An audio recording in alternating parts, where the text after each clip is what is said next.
যে বিষয়ে এখন আমার গভীর অমনোযোগ তা হলো নতুন কোনো মানুষের সাথে পরিচয় হওয়া, ভালো সম্পর্ক হওয়া।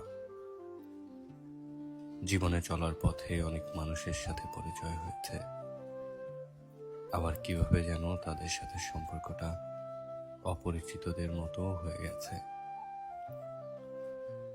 এই যে পরিচিত হয়ে আবার অপরিচিত হয়ে যাওয়ার ব্যাপারটা আমার কাছে কেমন ভয়ঙ্কর লাগে।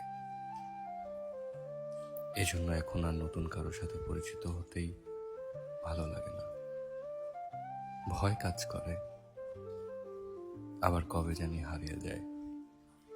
তাই মনে হয় পরিচিত হয়ে আবার অপরিচিত হওয়ার চেয়ে ভালো কখনো পরিচয়টাই না হোক।